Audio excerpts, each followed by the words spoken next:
안녕하세요. 오늘 저희가 함께 살펴볼 자료는요. 김포시회 배강민 부회장의 시정연설문입니다. 네, 안녕하세요. 김포시가 사실 수도권 바로 옆이라 위치가 참 좋잖아요. 그렇죠. 입지 조건은 정말 좋죠. 근데 이 좋은 조건을 가지고도 핵심 성장 동력이라는 산업단지 유치에는 계속 좀 어려움을 겪고 있단 말이죠. 그 원인을 오늘 한번 파헤쳐 보려고 합니다. 네, 그 연설문을 통해서 시 행정이랑 또 시민들이 실제 느끼는 현실 사이에 어떤 좀 간극이 있는지 그걸 들여다보는 게 중요할 것 같습니다. 맞습니다. 특히 가장 큰 문제로 지적된 게 산업단지 물량 매정 이거더라고요. 아, 네네.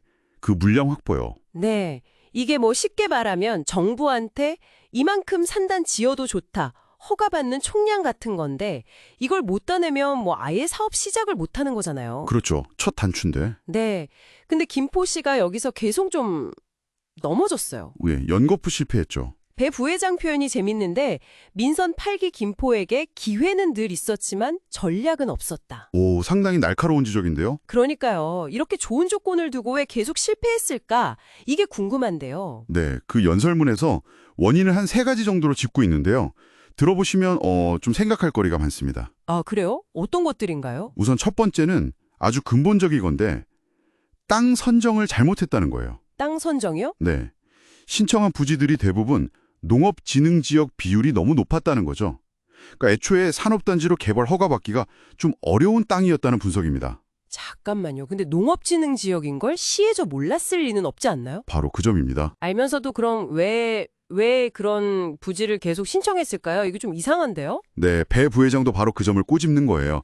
타당성이 낮은 걸 알면서도 무리하게 그냥 밀어붙였다는 비판이죠. 아, 무리하게 추진했다. 네, 이게 바로 두 번째 원인, 전략 없는 행정으로 이어집니다. 전략 부재. 그렇죠. 그러니까 경기도나 뭐 농림부 같은 관련 기관들하고 미리 좀 조율을 한다거나 아니면 최소한 수요 예측, 교통이나 환경 영향 검토 같은 아주 기본적인 계획조차 좀 부실했다는 거예요. 아니, 그 연설문 보니까 관련 기관에서 이 부지는 좀 다시 검토해봐라 이런 경고까지 보냈다면서요. 맞습니다. 그런 경고가 있었음에도 불구하고 그걸 그냥 무시하고 밀어붙이기식 행정을 반복했다는 겁니다. 아, 그걸 무시하고요. 이게 정말 그 연설에 나온 내용인가요? 네, 그 연설문에 따르면 그렇습니다. 그래서 결국에는 중앙부처랑 경기도로부터 여기는 문제지역이다 이렇게 거의 낙인에 찍히는 상황까지 갔다고 하니까 와, 문제지역 낙인이라니. 네, 소통이나 전략 부재가 얼마나 좀 심각했는지 알 수 있는 대목이죠. 사실상 예견된 실패를 스스로 자초한 셈이다 이런 지적이에요. 듣고 보니까 정말 답답한데요. 그럼 이게 원인의 전부일까요? 혹시 또 다른 이유도 있었나요? 세 번째 원인은 조금 더 민감한 부분인데요. 네. 바로 정치적인 목적이 정책을 왜곡했을 가능성입니다. 아, 정치적인 목적? 네, 그러니까 뭔가 실현 가능성보다는 좀 보여주기식 단기 성과, 거기에 너무 매몰돼서 행정의 어떤 기본적인 원리나 신뢰 이런 걸 잃어버린 거 아니냐는 거죠. 배 부회장이 연설에서 던진 질문이 있거든요. 누구를 위한 산업단지였나? 네, 그 질문이 있었죠. 이게 그냥 수사적인 질문만은 아닐 수도 있다. 이런 뉘앙스가 좀 느껴지는 거죠. 듣고 보니 이게 단순히 산업단지 하나만의 문제는 아닌 것 같다는 생각도 드네요. 맞습니다. 그 연설에서 대학병원 유치 문제라든지 교통 문제 해결이라든지 다른 핵심 공약들도 다 그냥 계획 단계에 있거나 제대로 안 되고 있다 이런 지적도 나왔잖아요. 네, 줄줄이 표류 중이라는 표현까지 썼죠. 심지어 시정평가에서는 최우수 등급 받았다고 막 홍보를 했는데 정작 시민들이 느끼는 거랑은 너무 다르다 이런 비판도 있었고요. 바로 그 점입니다. 이걸 좀 크게 보면요.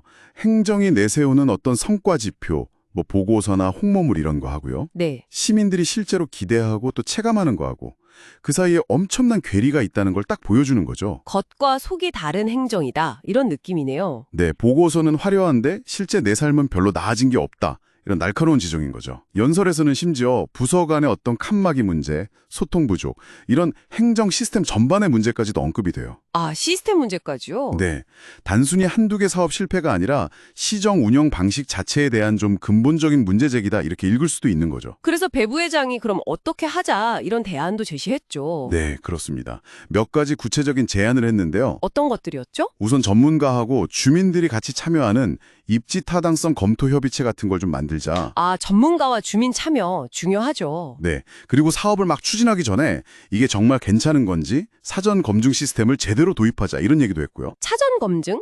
그리고 이번 실패에 대해서는 그냥 넘어가지 말고 확실하게 책임 규명하고 내부 감사도 해야 한다. 이렇게 요구를 했습니다. 책임 규명과 감사까지 상당히 강하게 요구했네요. 네, 핵심은 결국 그겁니다.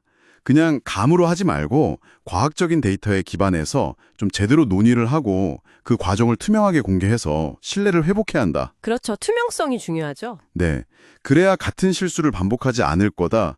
뭐 이런 최소한의 장치를 만들자는 거죠. 근데 이게 사실 뭐 김포시만의 얘기는 아닐 수도 있어요. 아, 그렇죠. 다른 지역에서도? 네. 어쩌면 당신이 사는 지역에서도 비슷한 고민이 있을 수 있거든요. 대규모 개발 계획 같은 거 발표될 때 그 계획이 과연 얼마나 현실적이고 또 투명하게 논의되고 있는지, 행정은 정말 책임감 있게 일을 추진하고 있는지 한 번쯤 관심을 가져볼 만한 그런 계기가 될 수 있습니다. 그렇군요. 배 부의장이 연설 마지막에 남긴 말이 인상 깊던데요. 정치는 지나가지만 도시는 남습니다. 아, 네. 그 말 저도 봤습니다. 그러면서 김포의 진짜 미래를 위해서는 준비될 리더십이 필요하다 이렇게 강조했더라고요. 네, 준비된 리더십. 개발이라는 어떤 달콤한 약속, 그리고 그걸 또 실현해낼 현실적인 능력, 또 그 과정에서 시민들과의 신뢰를 지키는 것. 이 사이에서 균형을 잡는다는 게 참 어려울 텐데요. 그렇죠. 정말 어려운 과제죠. 과연 그런 준비될 리더십이란 무엇일지. 당신도 한 번쯤 곱씹어 볼 만한 질문인 것 같습니다.